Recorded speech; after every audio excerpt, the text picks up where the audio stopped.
ಇವತ್ತು ಕರ್ನಾಟಕದ ತುಂಬೆಲ್ಲ ಯುವಕರು ಒಂದೇ ಒಂದು ಕ್ವಶನ್ ಕೇಳ್ತಿದ್ದಾರೆ. ಅದೇನಪ್ಪಾ ಅಂತಂದ್ರೆ ರಿಕ್ರೂಟ್ಮೆಂಟ್ ಮಾಡಿ.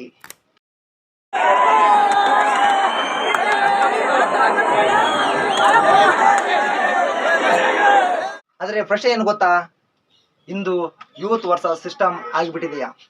ಯುವಕರ ಕನಸು ದೊಡ್ಡದಿದೆ, ಆದರೆ ಸಿಸ್ಟಮ್ ಸ್ಲೋ ಆಗಿದೆ. ನಮಸ್ಕಾರ ಫ್ರೆಂಡ್ಸ್, ನಾನು ನಿಮ್ಮ ಸ್ನೇಹಿತ Saddam. Welcome back to India's youth economist.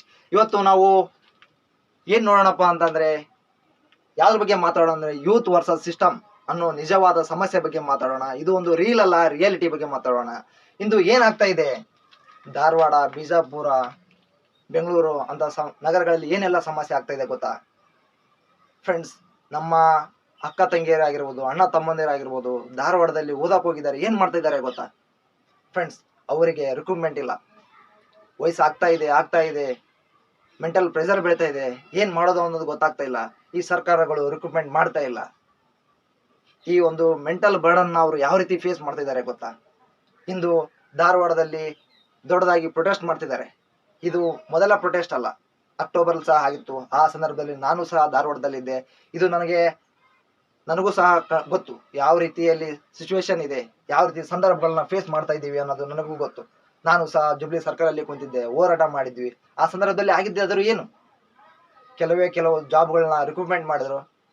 ಅದಾದ್ಮೇಲೆ ಮತ್ತೇನು ಬಂತು, ಅದೇ ಗತಿ ಫ್ರೆಂಡ್ಸ್. ಇದು ಏನಾಗ್ತಾ ಇದೆ ಗೊತ್ತಾ? ಹಳ್ಳಿಗಳಿಂದ ಧಾರವಾಡಕ್ಕೆ, ಬಿಜಾಪುರಕ್ಕೆ, ಬೆಂಗಳೂರಿಗೆ ಹೋದಂಥ ದೊಡ್ಡ ಕನಸುಗಳು ಕಟ್ಕೊಂಡು ಹೋದಂಥ ನನ್ನ ಸ್ನೇಹಿತರಿಗೆ ಏನಾಗ್ತಾ ಇದೆ ಫ್ರೆಂಡ್ಸ್? ಅಲ್ಲಿ ಸರಿಯಾದ ರಿಕ್ರೂಟ್ಮೆಂಟ್ ಇರಲ್ಲ, ಅವರ ಮೆಂಟಲ್ ಸ್ಟ್ರೆಂತ್ ಕಡಿಮೆ ಇರುತ್ತೆ. ಏನೆಲ್ಲ ಸಮಸ್ಯೆಗಳು ಅಲ್ಲಿ ಒಂದೊಂದು ಸಂದರ್ಭದಲ್ಲಿ ರೆಂಟ್ ಫೀಸ್ ಆಗಿರ್ಬೋದು, ಲೈಬ್ರರಿ ಫೀಸ್ ಆಗಿರ್ಬೋದು, ಮೆಸ್ ಫೀಸ್ ಆಗಿರ್ಬೋದು. ಇಷ್ಟೆಲ್ಲ ಬರ್ಡನ್ಗಳ ನಡುವೆ ತಂದೆ ತಾಯಿಗಳ ದೊಡ್ಡ ಕನಸು. ತಂದೆ ತಾಯಿಗಳಿರ್ತಾರೆ, ನನ್ನ ಮಕ್ಕಳು UPSC ಓದಕ್ಕೆ ಹೋಗಿದ್ದಾರೆ, ನನ್ನ ಮಗ ಕೇಸ್ ಮಾಡ್ತಾನೆ, ನನ್ನ ಮಗಳು PSI ಆಗ್ತಾಳೆ, ನನ್ನ ಮಗ PC ಆಗ್ತಾನೆ, ನನ್ನ ಅಣ್ಣ PSI ಆಗ್ತಾನೆ. ಎಲ್ಲಿದೆ ಇಷ್ಟೆಲ್ಲ ಕನಸುಗಳನ್ನು ಹೊತ್ತುಕೊಂಡು ಹೋದಂಥ ಯುವಕರ ಸ್ಥಿತಿ ಏನಾಗ್ತಿದೆ ಗೊತ್ತಾ? ಧಾರವಾಡ ಮತ್ತು ಬೆಂಗಳೂರು ಮತ್ತು ಬಿಜಾಪುರ ಅಂತ ಸ್ಥಿತಿಗಳಲ್ಲಿ ಏನಾಗ್ತಿದೆ ಗೊತ್ತಾ? ಇಂದು ಸರ್ಕಾರಗಳು ರಿಕ್ರೂಟ್ಮೆಂಟ್ ಮಾಡ್ತಾ ಇಲ್ಲ.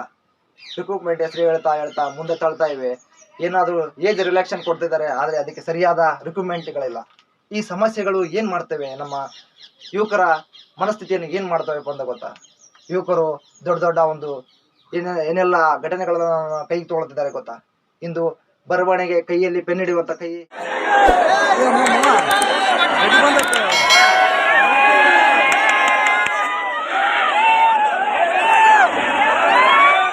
ಓಟಿನ ಬೋರ್ಡ್ ಹಿಡಿಯುವಂಥ ಸಂದರ್ಭ ಆಗಿದೆ.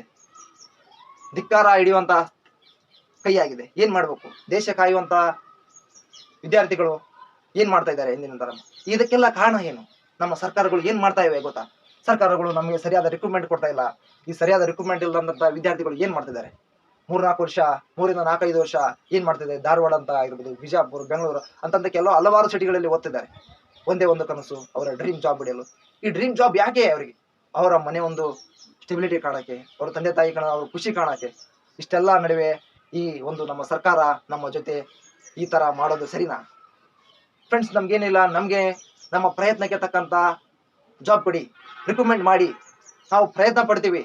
ಪ್ರಯತ್ನ ಆಗದಿದ್ದರೆ ನಮಗೆ ನೂರಾರು ಕನಸುಗಳಿವೆ, ನಾವು ನೂರಾರು ದಾರಿಗಳಿವೆ, ಯಾವುದಾದ್ರೂ ನೋಡ್ಕೊಳ್ತೀವಿ. ಆದರೆ ರಿಕ್ರೂಟ್ಮೆಂಟ್ ಇಲ್ಲ ಅಂದರೆ ಹೇಗೆ? ನಮ್ಮ ತಂದೆ ತಾಯಿಗಳನ್ನು ನೋಡೋದು ಹೇಗೆ? ನಾವು ನೂರಾರು ಕನಸುಗಳನ್ನ ಇಟ್ಕೊಂಡು ನಾವು ಹುಬ್ಬಳ್ಳಿ, ಧಾರವಾಡ ಆಗಿರ್ಬೋದು, ಬಿಜಾಪುರ, ಇಂಥ ಸ್ಥಿತಿಗಳಿಗೆ ಹೋಗ್ತೀವಿ. ನಾವು ಲಗೇಜ್ ತೊಗೊಂಡು ಆ ಲಗೇಜಿಂದ ಬರುವಾಗ ಏನು ಅನಿಸುತ್ತೆ? ಲಾಸ್ಟ್ ನಾವು ಏನು ಒಂದು ಜಾಬ್ ತೊಗೊಂಡ್ಬರ್ಲಿಕ್ಕೆ ಏನು ಅನಿಸುತ್ತೆ ನಮಗೆ? ನಮ್ಮ ಊರಿನಲ್ಲಿ ನಮ್ಮ ನೋಡೋ ಸ್ಥಿತಿ ಏನು ಅನ್ನಿಸುತ್ತೆ? ನೋಡಪ್ಪ, ಹೋಗಿ ಬಂದ, ಏನು ಮಾಡಲಿಲ್ಲ, ಓದ್ದೆ ಕಣೋ, ಏನು ಮಾಡಿದೆ? ಆ ಕ್ವಶನ್ಗೆ ಆನ್ಸರ್ ಆದ್ರೂ ಏನು ಹೇಳೋದು? ಈಗ ಆ ಕ್ವಶನ್ಗೆ ಆನ್ಸರ್ ಹೇಳ್ಬೇಕಾದ ಸ್ಥಿತಿ ಬಂದಿದೆ. ಏನು ಮಾಡೋದು? ರಿಕ್ರೂಟ್ಮೆಂಟ್ ಇಲ್ಲ ಅಂದರೆ ನಾವು ಯಾವುದಕ್ಕಾಗಾದ್ರೂ ಹೋಗೋದು ಫ್ರೆಂಡ್ಸ್ ಹೇಳಿ? ನಮ್ಮ ಇಂಡಿಯಾ GDPಯಲ್ಲಿ ಬೆಳವಣಿಗೆ ಆಗ್ತಿದೆ, ಆದರೆ ಈ GDP ಬೆಳವಣಿಗೆ ಆಗ್ತಿರ್ಬೋದು, ಆದರೆ ನಮಗೆ ಏನು ಇಲ್ವಲ್ಲ, ಇಲ್ಲಿ ಯಾವುದೇ ಜಾಬ್ಸ್ ಇಲ್ಲ. ಏನು ಮಾಡೋದು ಫ್ರೆಂಡ್ಸ್? ಇದು ಒಂದು ದೊಡ್ಡ ಸಮಸ್ಯೆ ಆಗಿದೆ. ಇದು ಸರ್ಕಾರನ ಬೇಗ ಎತ್ತಿಸಿಕೊಂಡು ನಮ್ಮ ಯುವಕರಿಗೆ ಆಗಿರ್ಬೋದು, ಆದಷ್ಟು ಬೇಗ ರಿಕ್ರೂಟ್ಮೆಂಟ್ ಮಾಡಿ. ಇದು ನನ್ನ ಕಡೆಯಿಂದ ನಿಮಗೆ ಮನವಿ ಹೇಳುತ್ತಿರ್ಬೋದು. ಇದು ನನ್ನ ಅಷ್ಟ ಸಮಸ್ಯೆ ಅಲ್ಲ, ನನ್ನ ಎಲ್ಲ ಸ್ನೇಹಿತರು, ಅಕ್ಕ ತಂಗಿಯರು, ಅಣ್ಣ ತಮ್ಮಂದಿರ ಸಮಸ್ಯೆ. ಈ ಸಮಸ್ಯೆನ ನೀವು ಬೇಗ ಅರ್ಥಕೊಂಡು ಇದಕ್ಕೆ ಪರಿಹಾರ ನೀಡಿದ್ದಾದಲ್ಲಿ ನಮ್ಮ ಸ್ಟೂಡೆಂಟ್ಗಳು ಒಳ್ಳೆ ರೀತಿಯಲ್ಲಿ ವರ್ತಿಸ್ತಾರೆ. ಅವರಿಗೂ ಒಂದು ಕನಸಾರೆ, ಅವರು ಬೇಕಂತ ಮಾಡ್ತಿಲ್ಲ ಫ್ರೆಂಡ್ಸ್. ಇದೆಲ್ಲ ಅವರಿಗೆಲ್ಲ ಕನಸು, ಡ್ರೀಮ್ಗಳಿವೆ. ಓದೋ ಟೈಮನ್ನ ಬಂದು ಅವ್ರು ಯಾಕೆ ಹೋರಾಟ ಮಾಡ್ತಾರೆ? ಅವ್ರಿಗೆ ಹೋರಾಟ ಮಾಡೋಕ್ಕೆ ಮನೋಭಾವನೆ ಆದ್ರೆ ಇದೆಯಾ? ಇಲ್ಲ. ಆದರೆ ಏನಾಗ್ತಾ ಇದೆ, ನೀವು ಮಾಡ್ತಾ ಇರೋ ಒಂದು ಲೇಜಿನೆಸ್.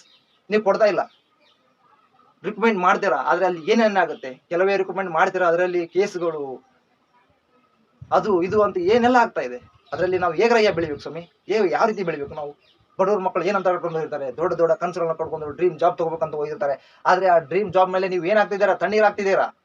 ಇದಾದ್ರೂ ನಿಮಗೆ ಪ್ರಜ್ಞೆ ಇದೆಯಾ? ಸರ್ಕಾರ ನೋಡ್ರಿ, ನೀವು ಏನೇ ಮಾಡಿ ನಮಗೆ ರಿಕ್ರೂಟ್ಮೆಂಟ್ ಕೊಡಿ, ನಮ್ಮ ಒಂದು ಡ್ರೀಮ್ ಜಾಬ್ ಪಡೆಯಲು ನೀವು ಸಹಾಯ ಮಾಡಿ. ನಮಗೇನು ನಮ್ದು ಒಂದೇ ಪ್ರಶ್ನೆ ಅಲ್ಲ, ಸರ್ಕಾರದ ವಿರುದ್ಧ ಪ್ರಶ್ನೆ ಅಲ್ಲ, ನಮಗೆ ರಿಕ್ರೂಟ್ಮೆಂಟ್ ವಿರುದ್ಧ ಪ್ರಶ್ನೆ.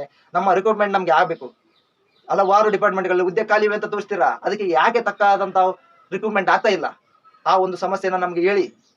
ಆದಷ್ಟು ಬೇಗ ನಮಗೆ ಈ ರಿಕ್ರೂಟ್ಮೆಂಟ್ ಆಗಲೇಬೇಕು ಅಂತ ನನ್ನ ಒಂದು ಕೋರಿಕೆ, ನನ್ನ ಮತ್ತು ನನ್ನ ಸ್ನೇಹಿತರ ಕೋರಿಕೆ ಅಂತ ಹೇಳ್ತೀನಿ. ಧನ್ಯವಾದಗಳು ಫ್ರೆಂಡ್ಸ್.